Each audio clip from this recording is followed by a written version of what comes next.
Welcome to the relay. We're covering today's top boxing news. Okay, we'll start with this. It appears that WBA junior middleweight champion Terri Harper once again has a Cecilia Brækhus fight on the brain. She's coming off that win over former IBF welterweight champion Ivana Habazin. Turned out to be more of a fight than I initially anticipated, but the prediction stuck. Terri won, and now she wants to revisit a Cecilia Brækhus fight. Cecilia Brækhus, once the most dominant force in the women's welterweight division, undisputed champion for many years and many fights, many successful title defenses here today. I feel like she's a shell of her former self, and she withdrew from the Harper fight due to illness, but she still retains a top spot in the WBC's ranked standings. Just so happens that the WBC title at 154 has gone vacant, once held by Natasha Jonas, who has since moved down in weight, down to welterweight, won the ABF title there. WBA champion Terri Harper has caught wind that the green belt is now vacant and available to fight for, and she stated it would be an honor to fight for the prestigious WBC title again with Cecilia Brækhus. Her and I are ranked at number 1 and number 2, and terms are already agreed. It would make for a great contest. When Terri says that terms are already agreed, I'm going to assume that she's talking about the initial agreement they reached to fight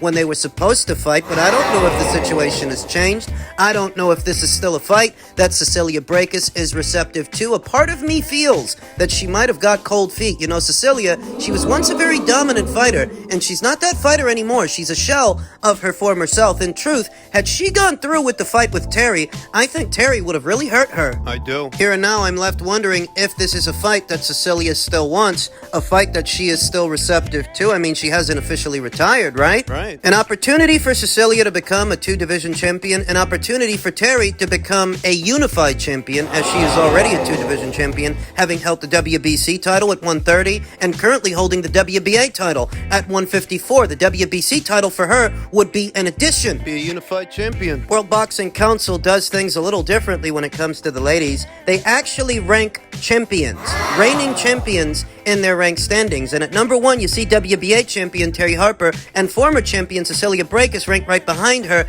at number 2. WBC adds champions to their rankings. With the ladies, they do. They don't do that with the guys. Perhaps it's because at the higher weights, the talent pool really does become thinner the higher you go, so perhaps they're left with no choice but to add champions to their ranked standings in order to fill them. Cecilia Brækhus ranks in at number 2. If for some reason Cecilia is not receptive to a Terri Harper fight, Terri can always fight Cynthia Lozano of Mexico. Pretty sure that the WBC would like to put that title in the hands of a fighter that has a major promotional outfit behind them, a fighter that fights on a major platform. I'm pretty sure that the World Boxing Council will be receptive to Terri Harper's expressed desire to become WBC champion at 154. It's just a question of who does she end up fighting. There is Cecilia Brækhus, there is Cynthia Lozano. She already beat Henna Rankin, who's ranked at number 4. Mary Spencer, who's ranked at number 5, she's out injured. Last I heard, she was supposed to be fighting, but she incurred an injury in preparation. Former champion of Belgium, Femke Hermans, ranked at number 6, and Lolita Munguia of Zambia at number 7. The most realistic names in the World Boxing Council's current ranked standings for Terri Harper to fight are Cecilia Brækhus, Cynthia Lozano, Femke Hermans, and Lolita Munguia of Zambia. Any one of these fights for Terri Harper would really be a tick-over fight, a keep-busy fight. I mean, I understand that there would be an additional alphabet title on the line, but many of these girls aren't on the level of a Terri Harper. Could give Terri Harper reasonable odds to beat every single one of them. You could, and of all the aforementioned fighters, the only one or two with any kind of name value, name association would have to be former champion Cecilia Brækhus and former champion Femke Hermans. Femke, who's on a bit of a hot streak, having given Mary Spencer her first professional loss, then racking up another W after that. You know, those are the two more familiar names out of these names. Could see Terri fighting one of them. It appears that quite a few familiar names, quite a few familiar fighters are proliferating in the women's welterweight division, south of where Terri campaigns right now, south of junior middleweight, and perhaps at some point Terri will move down to pursue a big fight with one of them, though for the time being, she needs a fight. WBC title has recently gone vacant as a result of Natasha Jonas leaving 154 to move down to 147. That's what I said would happen. And here we are. Men's super bantamweight news ahead of the upcoming Fulton versus Inoue fight. None of the officials are from Japan or the United States. None assigned to the super bantamweight title fight in Tokyo, which is a little over a week away. Being honest with you, I never got the sense that Stephen Fulton was in danger of being jobbed on the road, being jobbed in Japan. It's just not how they roll in the land of the rising sun. In any event, none of the officials that have been assigned to Stephen Fulton versus Naoya Inoue are from the United States or Japan. BoxingScene.com has learned that Canada's Richards Bluin, Italy's Guido Cavalieri, and Spain's own Manuel Palomo have been chosen as the judges for their 12-round super bantamweight title fight Tuesday night at the Ariake Arena in Tokyo. Panama's Hector Afu has been selected as the referee who will officiate Fulton versus Inoue. Philadelphia's Stephen Fulton will fight outside of the United States for the first time when he defends his WBC and WBO titles against Japan's Inoue. And as stated,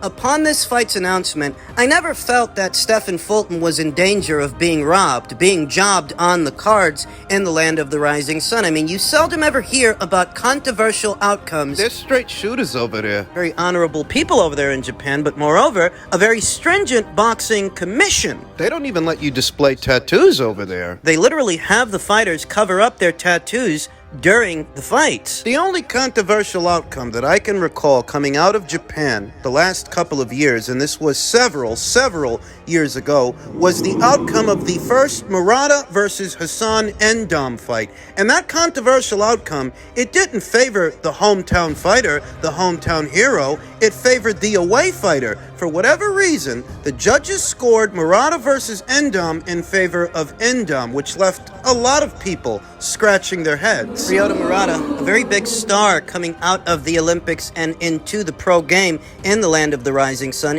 He was already a big name over there. This took place, 6 years ago, in May of 2017. Hassan Endom and Ryota Murata met for the first time, and Hassan Endom was awarded a split decision win in a fight that most people felt that he lost. The context, you see what I mean? That in that situation, in spite of Ryota Murata being the hometown fighter, he didn't appear to have home field advantage. So I keep that in mind ahead of the Inoue versus Fulton fight, that in spite of Stephen Fulton being the away fighter, the reigning champion, the traveling champion, I don't think he's under any threat of being robbed on the scorecards. And if anything, given who he's fighting, who says it goes to the cards? It might not. I don't get the sense that Naoya Inoue is too small for super bantamweight. I think he'll fit right in. And given that he's in his physical prime, physical peak, his power may actually carry to where all he's got to do is connect cleanly with a few hard shots. Maybe he gets Stephen Fulton out of there. His power might carry enough that he hurts this guy, gets him out of there, and becomes a 4-division champion, rendering the judges and their scorecards unnecessary. Taking it out of their hands. I've long maintained that big part of the reason that Naoya Inoue is such an effective knockout merchant is due to his form. I mean, it's not just brute force. It's not just having heavy hands. A big part of it, is execution. Knowing what to throw and when to throw it. I mean, he's got power. I'm not saying he doesn't have power, but he's not a brute. There really are different kinds of power punchers. You think about a fighter like Artur Beterbiev, a knockout merchant on the scale of Naoya Inoue, the heaviest hands anywhere at or around 175 pounds, and he is a naturally heavy-handed guy. He's got thudding power. He's a very heavy-handed puncher, a two-handed puncher, and his power, at least for me and my money, it does differ somewhat from what you see in Naoya Inoue. A part of what you get from Naoya Inoue is application. Applied sciences in what is the sweet science. It's a sharp puncher, very fast, very accurate. But I wouldn't say that Naoya Inoue has thudding power. He's not a brute. He's more of a sniper, a very effective one. And I think that given that some of his knockouts really do boil down to application, it's conceivable that he might turn out to be just as effective a knockout merchant at super bantamweight as what we've already seen at bantamweight. Because his power, his ability doesn't all boil down to brute force, to strength of arms. ESPN Plus will stream Fulton versus Inoue on Tuesday morning in the United States, approximately 8 a.m. on the East Coast. Inoue is a little less than a 3-1 favorite to become a 4-weight world champion, according to most sports books. He's the betting favorite. Stephen Fulton's a live underdog in this thing, though. He is? He's the naturally bigger man, and he's arguably the most defensively minded fighter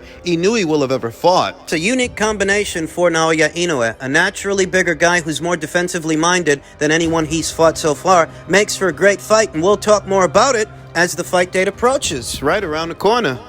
Finally, in men's super middleweight news, Jose Benavidez Sr., father of David Benavidez, is picking Jermell Charlo to upset Canelo Alvarez. It's not exactly a favorable outcome for Team Benavidez. If they aspire to get Canelo Alvarez in the ring, they should be hoping that he wins. For years' end, the father and son duo has called Alvarez out, but with Jermell landing the opportunity first, there's now a world where if Jermell wins, both he and David could dance in the center of the ring. Although Team Benavidez has never turned down a challenge, Benavidez Sr. appears contrite over that possibility. I can't even imagine that, said Benavidez Sr. to BoxingScene.com.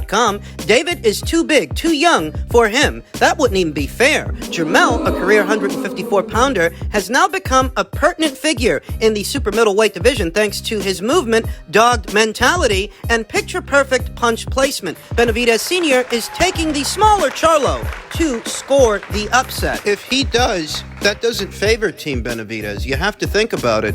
If by some chance Jermell were to beat Canelo, there might be a second fight, and that would further delay David Benavidez's title opportunity. WBC have already stated they plan on ordering the Canelo versus Benavidez fight in March of next year, which would, at least in theory, make that Canelo Alvarez's very next fight beyond this one. So if you're Team Benavidez, you should at least want Canelo to win, because Canelo is more likely to fight David than Jermell if Jermell wins. According to Jose Benavidez Sr., if Jermell wins, I'm thinking if he wins the belts at 168, he'll probably leave them. Like I said, if Jermell pulls this off, if he were to win, there could end up being a second fight between him and Canelo, whereas if Canelo wins, and most people are expecting him to, there ain't gonna be no rematch with Jermell. He'll take the rest of the year off and likely return Cinco de Mayo of the following year against his next mandatory challenger,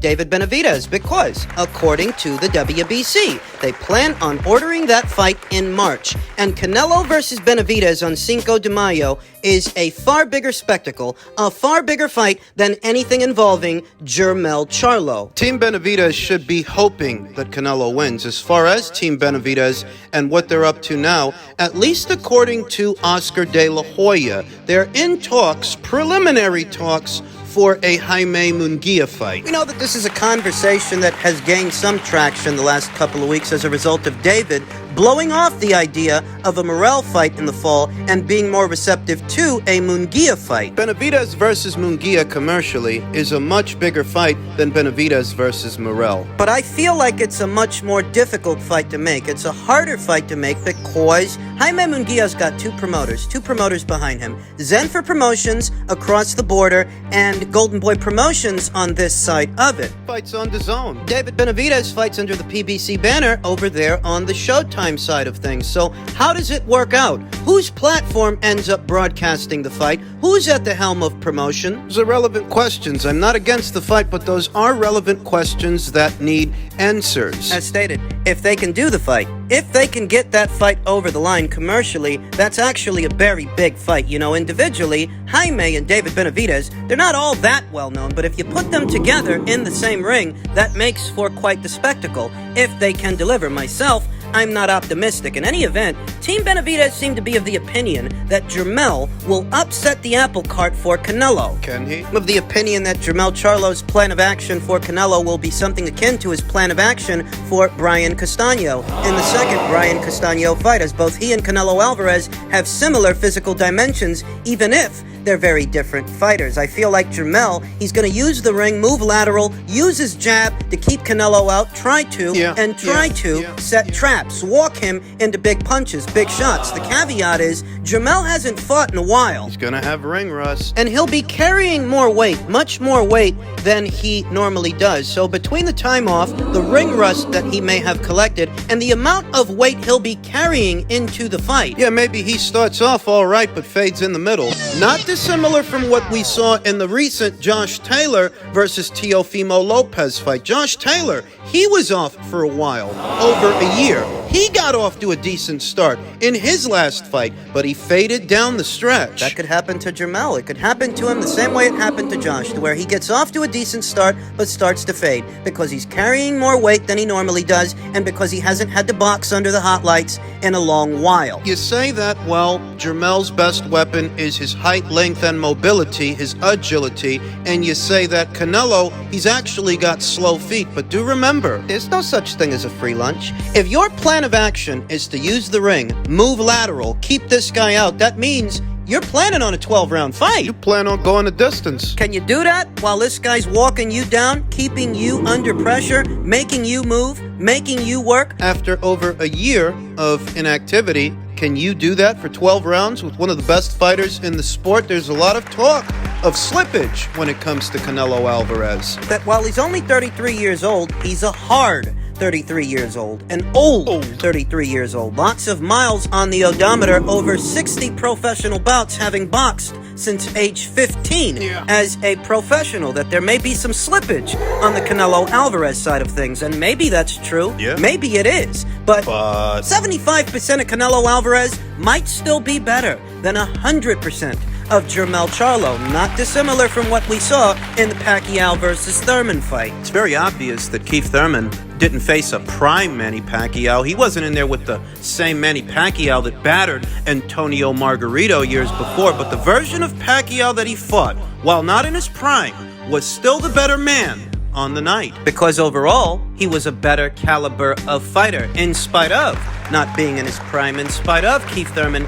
being the younger man. In this situation, That's what this reminds me of. perhaps there is a little bit of slippage in Canelo Alvarez. Perhaps he really is starting to slow down. But even this slightly diminished version of Canelo, he might still be better than Jermell Charlo. He might. What he's got to do is close the distance, slip, roll, and ride punches to get mid-range to inside on Jermell, to not just land punches, but keep him under pressure, constant pressure, till he slows down and you can land those big punches. Wear him out. Slip and counter, roll and counter. Cut the ring off, keep him moving, keep him working, so his energy reserves are eventually depleted. Don't abandon the body. Pretty sure that Jermell Charlo's legs are a big part of his plan of action. If you want to take them away, Go to the body. I honestly think this is a good fight. A very, very intriguing fight.